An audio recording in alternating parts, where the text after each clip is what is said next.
James Gunn's Supergirl is super sinking at the box office with projections dropping. It was a flop of a premiere. Panic now at DC and Warner Brothers, and dare I say, all the way up to the Ellisons. Today we'll show you all of the crazy videos from Millie Alcock, who now says Supergirl is stronger than Superman, objectively.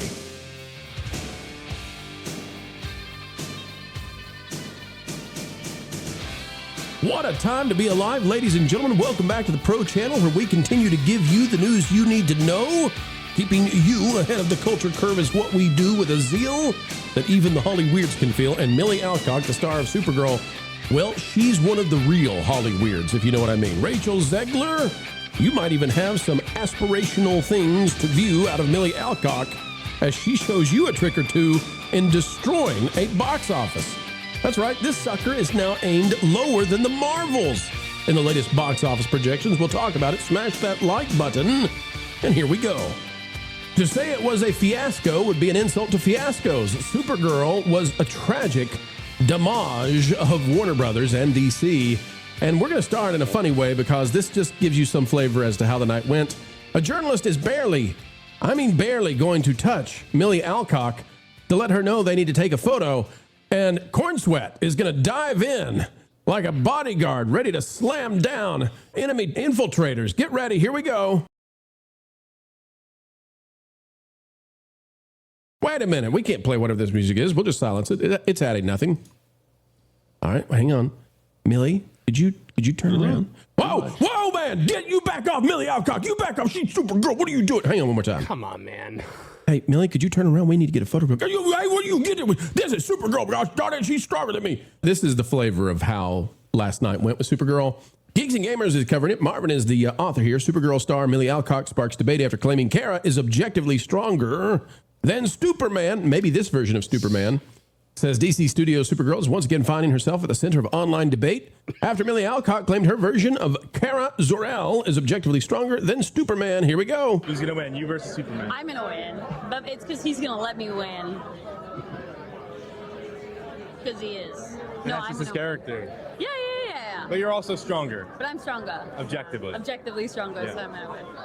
He's going because he's gonna let me win, because that's who he is, but I'm stronger, but he's gonna let me win. Marv, is it fair to say at the premiere that Millie Alcock was a little bit odd?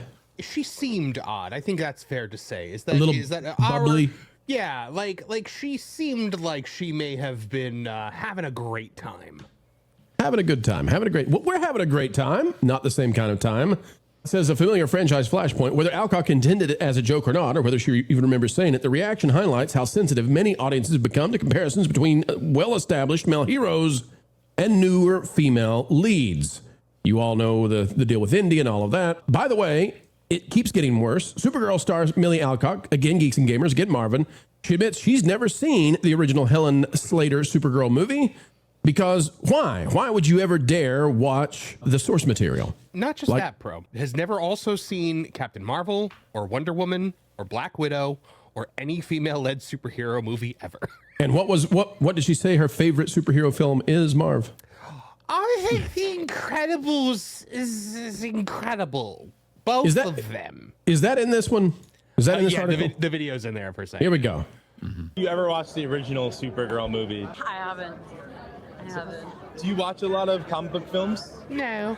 Sometimes. Yeah. Have you gotten more into it through this experience and James Gunn kind of telling you about the ropes? Yeah, definitely. Yeah. I'd say my favorite superhero film is The Incredibles. Yeah. That film Great choice. Is so good. Both of them. Amazing. And we'll get a third one soon too.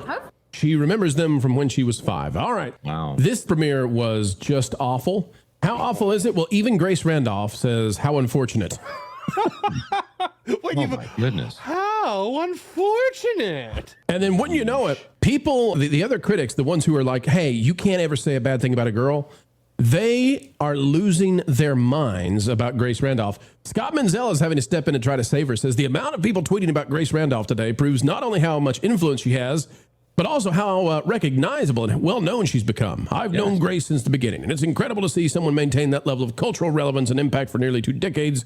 Whether you agree with her or not, building and sustaining an audience like that in the ever-changing entertainment space is no small feat. What? What is This is where we are.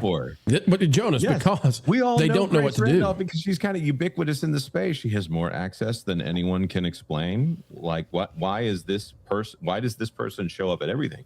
It's like saying Mark Malkin is influential. Yes, Mark Malkin is influential, but that doesn't mean his opinions are legitimate. Can I also point out they kept Millie Alcock away from Mark Malkin last night? Like, he did not get near her. I don't know if he was even there. You're gonna have to tell people who that is, Marv. So Mark Malkin, the voice, please. So, is this the gayest thing you've ever seen? That's Mark Malkin. He's the variety reporter who constantly asks culture war questions to MAGA is really upset. MAGA is talking about your Superman movie. He is he is the bottom feederest of the bottom feeders. And I honestly wonder if maybe he was banned from this one after what he did at the Superman premiere, because you remember the Superman premiere, he tried to bait everyone into culture war questions about Superman. James Gunn backed away from him. I think Nathan Fillion backed away from him, and Sean Gunn, of course, gave him everything that he wanted. Maybe that's what happened here. Maybe Corn Sweat, Superman star. Maybe he thought that was Mr. Malkin was the photographer instead. And he's jumping in and saying, no, don't you ask? This is Supergirl. You don't ask her a cultural question. You get out of here. You. I mean, she's already talked about Supergirl as a queer icon and stuff like that. So I was like, oh, Mark Malkin is chomping at the bit to get a microphone in front of this girl. And he apparently wasn't there. Carol, Corn Sweat might know how bad she is at this. It might literally be that he's like, this is the future of my career. You're tanking here. Maybe stop talking. It's over now. Okay. Because now he knows his sequel is going to probably tank because she's going to be in it. Well, he probably was added in reshoots. He was definitely added in the second wave of marketing for this. Yeah. So and everybody's saying he's a better part. Following the premiere, the numbers are dropping. So the box office now looks worse. We'll, of course, do the review this week. I don't want to. If Grace doesn't like it, oh my gosh. But Caro, we're now looking at a $200 million loss for Supergirl. And my thinking on this is it's actually come in sub 40. So they had been hoping for 40 to, Marv, what was the number? 40 to... they are saying 55. 30. It was 40. It was 45 to 55, but then they lowered it. Now it's 38 to 51. And I think it's going to hit 38. Yeah, I think it's going to be 30. And by the way, I've been saying 38 for weeks now. Caro, this is a situation where they don't know what to do because they're supposed to be just totally positive about, feminine films no matter what. And this is Millie Alcock, and she's supposed to have a career as Supergirl. It's supposed to be down with the patriarchy. So the fighting has begun, Caro. How does this play out, with critics like Grace Randolph? Who's going to win this thing? Well, I mean, it hasn't just started. I mean, they were doing smoke screens and defense well before this, like when they did some interview with her a while ago. And they were like, well, did House of the Dragon prepare you for playing Supergirl? And so she made some comment, and then immediately the fighting started at that point. So they were already doing this well before now. I think at this point, it's just going to escalate because this is the only way that they can really get traction for this movie at this point. Because, I mean, I can't speak for anybody else here, but I mean, do we really want to go see it? No, I'm forced to. But listen, I love the job, but I got to go see it. And if I did not have to do a review, there's no way. No way I'd be going to see this. I will say this. I was more interested in this movie when the first trailer came out. And her continuing to talk about it has made it worse for me. So I'll say this. This is a movie that my expectations for a Supergirl movie are very low. But somehow she has made them even lower than they were. Yeah, I didn't know Ziegler needed to have competition, but I guess sometimes it's when you're trying to stay relevant, you have to make that bar just a little lower somehow. Wouldn't in your training to get ready for this, wouldn't you be told, do not compare yourself to Superman, do not say you're stronger, do not say you're better, do not say you're weaker, just avoid it? Wouldn't she be trained to know this is a PR fiasco if you go there? She might just be sabotaging it because she doesn't want to do it anymore. That's another tactic to think about. Maybe she didn't have a good experience with the film, so she's just like shooting all of her toes off in hopes that they'll never bring her back. You can't train the vodka. Right. Yeah. That too. Blaine, it's been said that she has some issues there. I just don't think that she. Well, let me say this, Blaine. I wonder if James Gunn signed her on for the next film, and I wonder if leadership at Warner Brothers in DC were not fully on board with that. I wonder.